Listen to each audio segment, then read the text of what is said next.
जय श्री कृष्णा। आप सभी को वट सावित्री व्रत की ढेरों शुभकामनाएं। प्रिय भक्तों, आज के इस वीडियो में हम बात करेंगे वट सावित्री व्रत इस वर्ष 2026 में कब किया जाएगा, क्योंकि इस वर्ष अधिक मास है। इसीलिए वट सावित्री के विषय में बहुत सारे प्रश्न आपके आ रहे हैं कि यह व्रत कब करना चाहिए। पहला प्रश्न, क्योंकि यह ज्येष्ठ पूर्णिमा पर भी कुछ प्रांतों में होता है और कुछ प्रांतों में ज्येष्ठ अमावस्या पर होता है, तो इसका किस प्रकार से विधान है, कब हमें यह व्रत करना चाहिए, इस वर्ष बताएंगे आपको कि पहली बार जो व्रत करना चाहती है माताएं बहनें, वो कर सकती है या नहीं कर सकती है, क्या प्रभाव इस पर अधिक मास का रहने वाला है, वट सावित्री व्रत की विधि क्या होती है, कैसे हमें यह व्रत करना चाहिए, इस व्रत के नियम क्या होते हैं, क्या खाते हुए या जल पीते हुए या बिना जल पिए हुए, किस प्रकार से हमें यह व्रत करना चाहिए, कब यह व्रत पूर्ण होता है, पारण कब करना होता है, इस प्रकार से संपूर्ण जानकारी वट सावित्री व्रत के विषय में इस वीडियो में आपको प्रदान की जाएगी।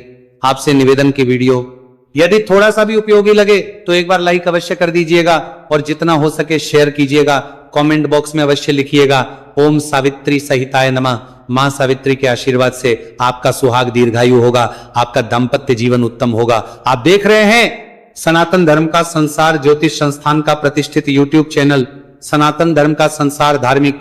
यहां हम सभी जानकारियां ज्योतिष शास्त्र और पंचांग के आधार पर आपको प्रदान करते हैं।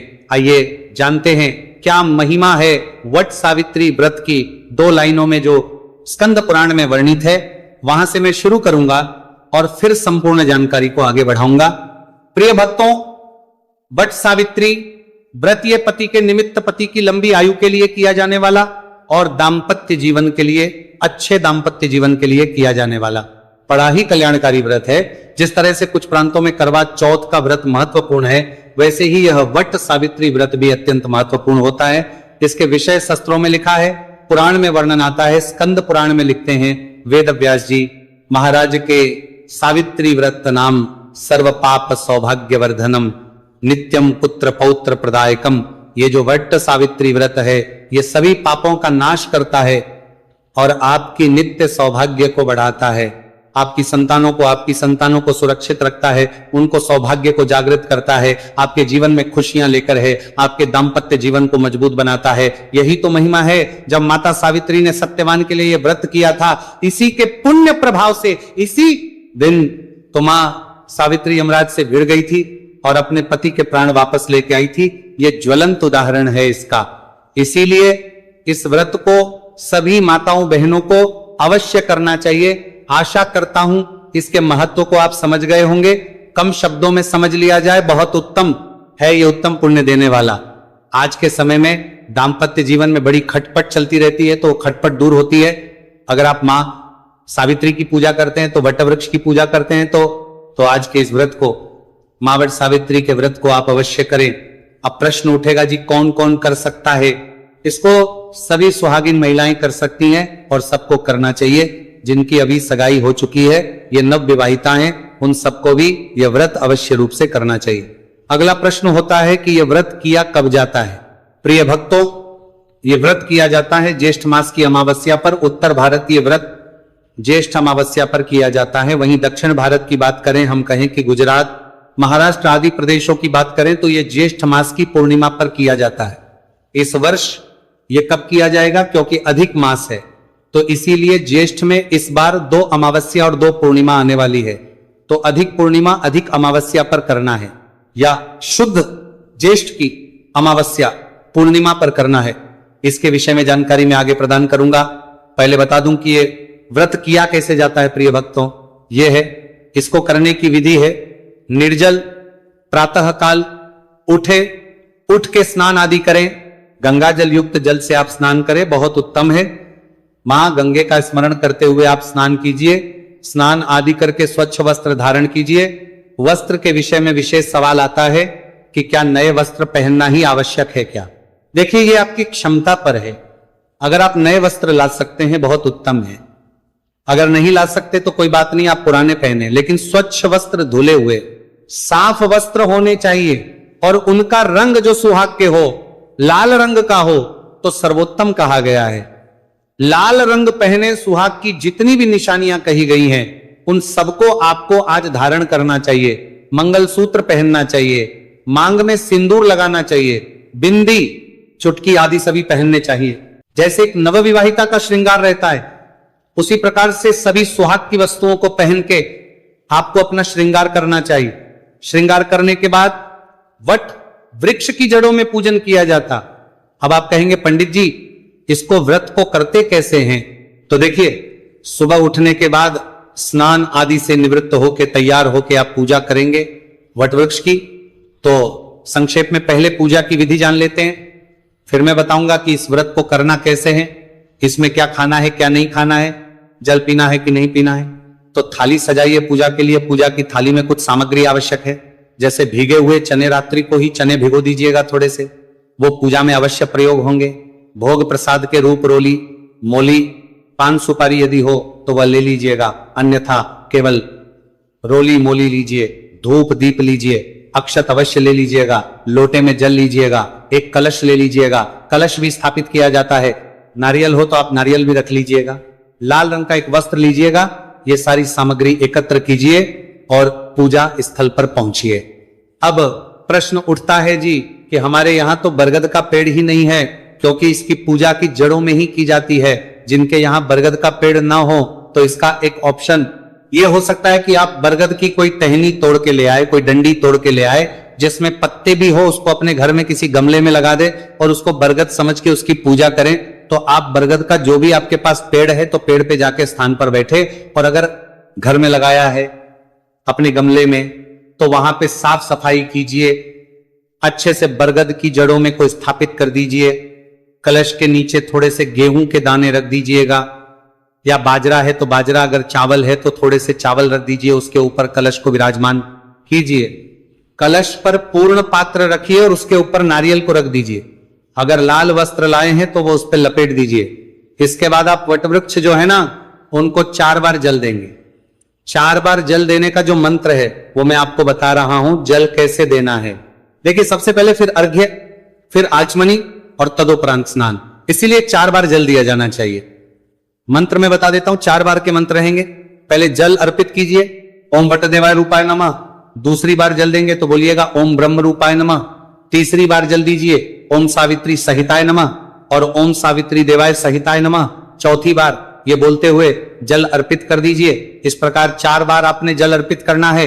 जल अर्पित करने के बाद तिलक लगाइए, अक्षत अर्पित कीजिए, पुष्प हैं पुष्प अर्पित कीजिए, माला है तो माला पहनाइए और धूप तथा दीप को प्रज्वलित कीजिए। धूप दीप दिखाइए, धूप दीप दिखा के भोग के रूप में अगर आप मिठाई आदि लाए हैं तो वह अर्पित कीजिए, अन्यथा अधिकतर प्रांतों में भीगे हुए चने ही अर्पित किए जाते हैं, तो वह भीगे हुए चने भोग के रूप में अर्पित कीजिए और उसके बाद जल अर्पित कर दीजिए आचमनी के रूप में। दक्षिणा को चढ़ाना चाहते हैं, दक्षिणा चढ़ा दीजिए और हाथ जोड़कर नमस्कार कीजिए। फिर आप उसकी परिक्रमा करेंगे वटवृक्ष की। कच्चा सूत अगर आपके पास है तो कच्चा सूत लीजिए, अन्यथा आप मौली ले सकते हैं। वो प्रत्येक परिक्रमा पर लपेटते जाइएगा, लपेटते जाइएगा। परिक्रमा आप 5 कर सकते हैं, 11 कर सकते हैं, 21 कर सकते हैं, 51 कर सकते हैं, 108 कर सकते हैं, आपकी अपनी पर है। जितना आप कर पाए उतनी कीजिए। गर्मी का समय है तो आपकी जैसी सामर्थ्य है उसके अनुसार परिक्रमा कीजिए। परिक्रमा करने के बाद हाथ जोड़ के नमस्कार कीजिए और वट वृक्ष के नीचे बैठकर ही वट सावित्री व्रत कथा सुनिए या पढ़िए। आपके पास कथा नहीं है तो आपके लिए हम प्रत्येक वट सावित्री व्रत पर कथा अपलोड करते हैं, जो पुराणों में वर्णित कथा होती है। आप जानते हैं कि हमारी 4 पीढ़ियां पांडित कर्म में बीती है, तो हमारे पास वो सभी है जो उस विशेष रूप से व्रत आदि के लिए बनी है। तो जो कथा पुराणों में लिखी गई है इस व्रत के लिए, वह कथा हम आपके लिए रिकॉर्ड करेंगे। वो कथा कीजिए, फिर आरती कीजिएगा और तदोपरांत आप अपने घर के लिए प्रस्थान कर सकते हैं। और घर में पूजन कर रहे हैं तो बहुत अच्छी बात है। इस प्रकार से आप इस व्रत को करेंगे। अब क्योंकि व्रत कर रहे हैं तो आपको संकल्प अवश्य लेना चाहिए। संकल्प आप सुबह सुबह उठ के अपने घर के मंदिर के सामने भी ले सकते हैं, और आप चाहे तो जब वट सावित्री का पूजन कर रहे हैं वहां पर भी बैठने के बाद पहले संकल्प करें, फिर पूजन करें। करने के लिए अपने सीधे हाथ पे थोड़ा सा जल लीजिए, अक्षत लीजिए, पुष्प लीजिए और दक्षिणा के रूप में 1 रुपए का सिक्का कम से कम रख सकते हैं, अधिक जो रखना चाहें रख सकते हैं। 3 बार बोलिएगा ओम श्री विष्णु ओम श्री विष्णु, ओम श्री विष्णु। अपना नाम, अपना गोत्र, जिस स्थान पर बैठकर संकल्प कर रहे हैं वहां का मकान नंबर, क्षेत्र का नाम, शहर का नाम, ज्येष्ठमा, श्री कृष्ण पक्षी, अमावस्या, याम, पुण्यतिथि, वायु और योग्यता प्राप्त अर्थात सुखी दाम्पत्य जीवन प्राप्त अर्थात वट सावित्री, श्री विष्णु और वह संकल्प महासावित्री के चरणों में अर्पित कर दीजिए, वट के चरणों में अर्पित कर दीजिए। अन्यथा आप घर पर हैं तो भगवान की जो भी तस्वीर, प्रतिमा है नारायण जी की, उनके सामने वह संकल्प अर्पित कर दीजिए। हाथ जोड़कर नमस्कार कीजिए कि हे मां सावित्री, मैं आज आपके निमित्त ये व्रत कर रही हूं, मेरे सुहाग की सदा रक्षा करना और मेरा दाम्पत्य जीवन सदा खुशियों से भरा रहे। इस प्रकार से आपने संकल्प करना है। पूजा की विधि मैंने बता दी है, ऐसे पूजन कर लीजिएगा। जल की बात करते हैं, देखिए आप इसको निर्जला कर सकती है, अगर आपका शरीर साथ देता है, सामर्थ्य है तो पूरा दिन निर्जल रहिए। अगले दिन आप जल का पान करेंगे। दूसरा, सजला कर सकते हैं, जब तक आप पूजा नहीं करती तब तक बिना जल पिए रहिए, उसके बाद जल पी लीजिए। आप इसका फल आहारी भी कर सकते हैं कि आप फल आहार कर लें, और अगर आप निर्जल कर रही है तो फिर तो फल आहार होगा ही नहीं और अगले दिन का पारण किया जाता है। ये विधि है, इस व्रत को करने के नियम भी इसी में आ गए हैं कि कैसे हमें करना चाहिए। अब एक बड़ा सवाल यह है कि इस वर्ष क्योंकि अधिक मास है तो क्या हमें वट सावित्री व्रत जो हमारी माताएं बहनें शुरू करना चाहती हैं उनको करना चाहिए शुरू या नहीं करना चाहिए।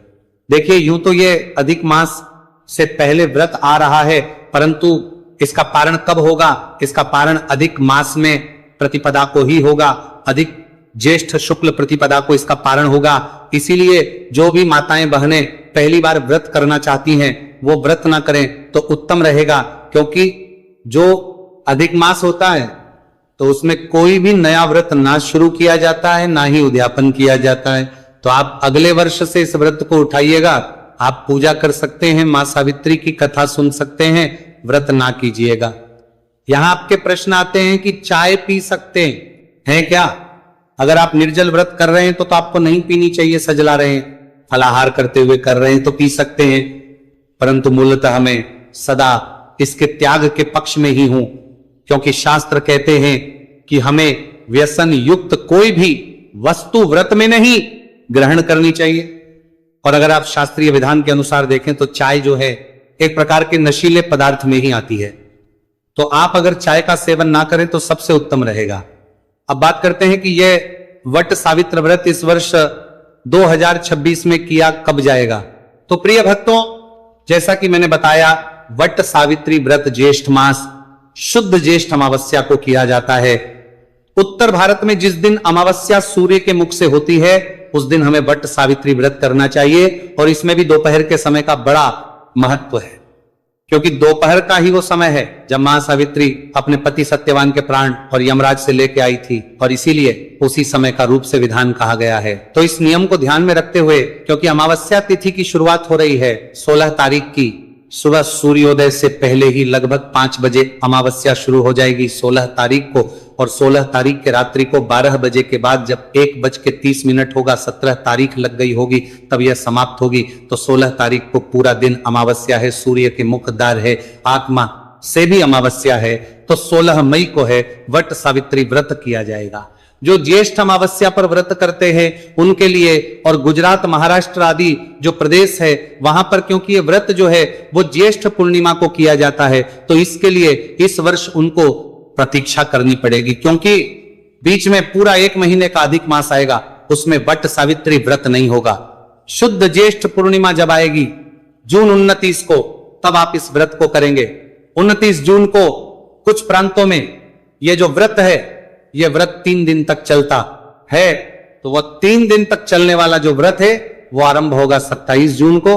तो 27, 28 और 29 इस प्रकार से इन 3 दिनों में इस व्रत को भी विधि अनुसार किया जाएगा, जहां पर 3 दिन के लिए नियम पालन किए जाते हैं। उन प्रदेशों में अमावस्या 16 तारीख के पूजन मुहूर्त की बात कर लेता हूं। दोपहर के समय 11:40 से और 12:32 बहुत कल्याणकारी है पूजा के लिए। इसमें पूजन करें, बहुत उत्तम रहेगा।